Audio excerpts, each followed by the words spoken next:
The Art of War by Sun Tzu, translated by Lionel Giles.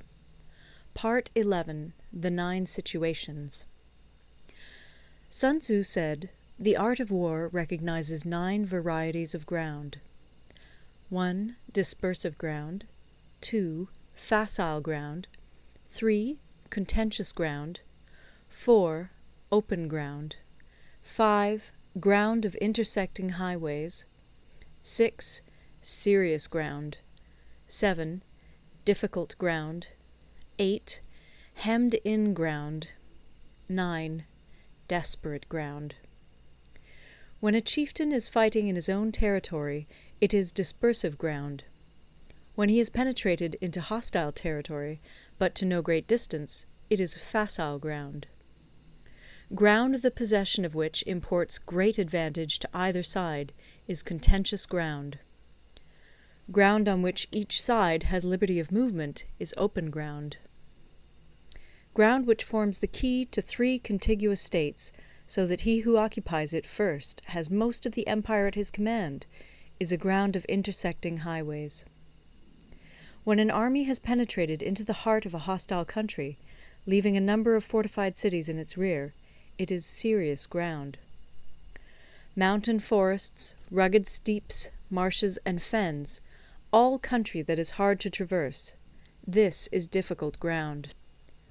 Ground which is reached through narrow gorges, and from which we can only retire by tortuous paths, so that a small number of the enemy would suffice to crush a large body of our men, this is hemmed-in ground.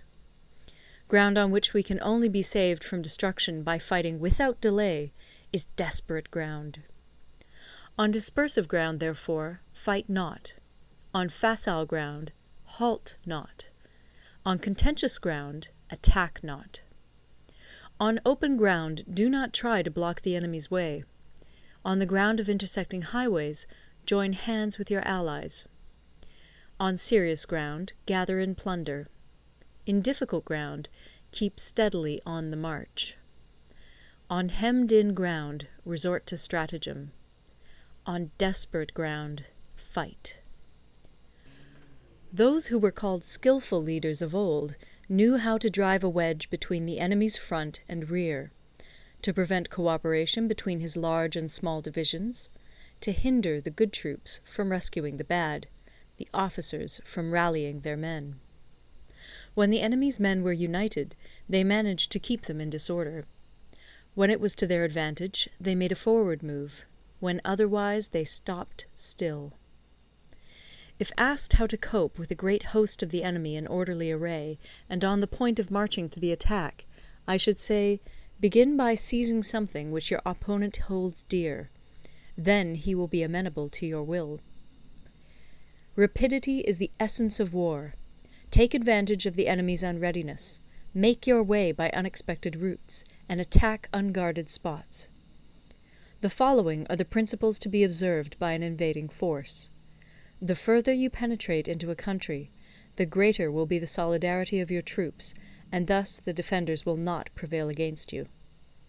Make forays in fertile country in order to supply your army with food. Carefully study the well-being of your men, and do not overtax them. Concentrate your energy and hoard your strength. Keep your army continually on the move, and devise unfathomable plans. Throw your soldiers into positions whence there is no escape, and they will prefer death to flight. If they will face death, there is nothing they may not achieve. Officers and men alike will put forth their uttermost strength. Soldiers, when in desperate straits, lose the sense of fear. If there is no place of refuge, they will stand firm. If they are in hostile country, they will show a stubborn front. If there is no help for it, they will fight hard. Thus, without waiting to be marshalled, the soldiers will be constantly on the qui-vive. Without waiting to be asked, they will do your will. Without restrictions, they will be faithful. Without giving orders, they can be trusted. Prohibit the taking of omens, and do away with superstitious doubts. Then, until death itself comes, no calamity need be feared. If our soldiers are not overburdened with money, it is not because they have a distaste for riches. If their lives are not unduly long, it is not because they are disinclined to longevity. On the day they are ordered out to battle, your soldiers may weep, those sitting up bedewing their garments, and those lying down, letting the tears run down their cheeks. But let them once be brought to bay, and they will display the courage of a Chu or a Kui. The skilful tactician may be likened to the Shuai Jan. Now, the Shuai Jan is a snake that is found in the Ch'ung Mountains. Strike at its head, and you will be attacked by its tail. Strike at its tail, and you will be attacked by its head. Strike at the middle, and you will be attacked by head and tail both. Asked if an army can be made to imitate the Shuai Jan, I should answer yes. For the men of Wu and the men of Yue are enemies. Yet if they are crossing a river in the same boat and are caught by a storm, they will come to each other's assistance, just as the left hand helps the right. Hence it is not enough to put one's trust in the tethering of horses and the burying of chariot wheels in the ground. The principle on which to manage an army is to set up one standard of courage, which all must reach. How to make the best of both strong and weak, that is a question involving the proper use of ground. Thus, the skilful general conducts his army just as though he were leading a single man, willy-nilly, by the hand. It is the business of a general to be quiet, and thus ensure secrecy, upright and just, and thus maintain order. He must be able to mystify his officers and men by false reports and appearances, and thus keep them in total ignorance. By altering his arrangements and changing his plans, he keeps the enemy without definite knowledge. By shifting his camp and taking circuitous routes, he prevents the enemy from anticipating his purpose. At the critical moment, the leader of an army acts like one who has climbed up a height and then kicks away the ladder behind him. He carries his men deep into hostile territory before he shows his hand. He burns his boats and breaks his cooking pots. Like a shepherd driving a flock of sheep, he drives his men this way and that, and nothing knows whither he is going. To muster his host and bring it into danger, this may be termed the business of the general.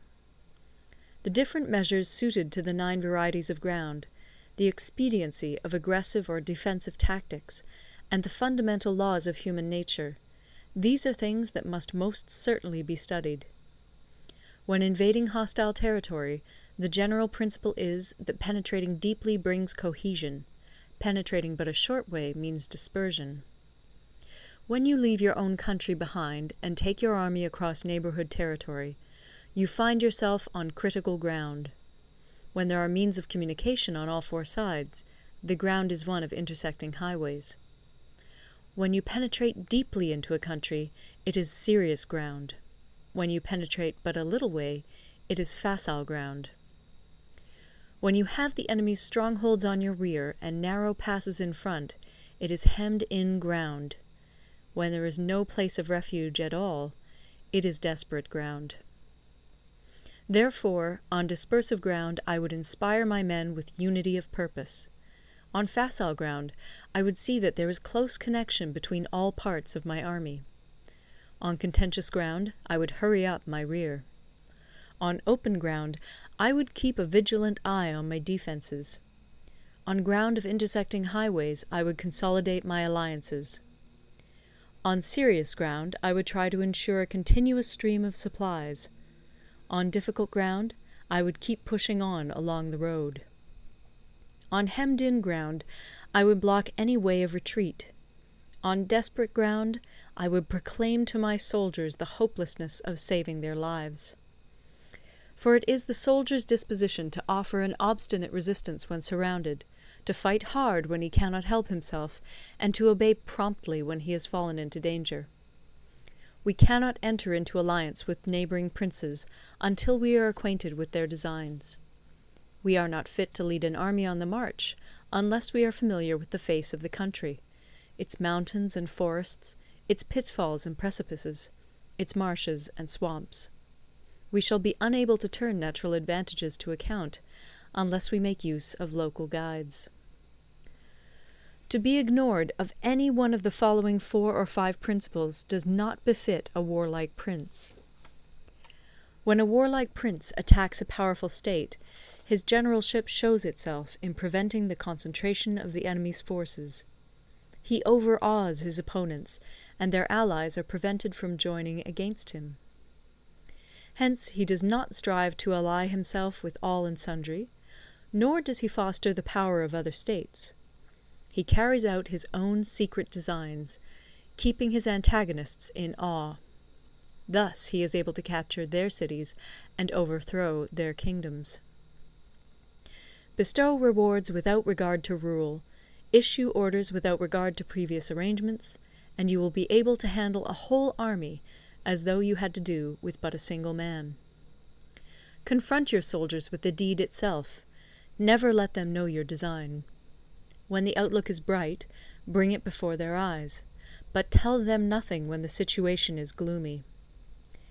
Place your army in deadly peril, and it will survive. Plunge it into desperate straits, and it will come off in safety. For it is precisely when a force has fallen into harm's way that it is capable of striking a blow for victory.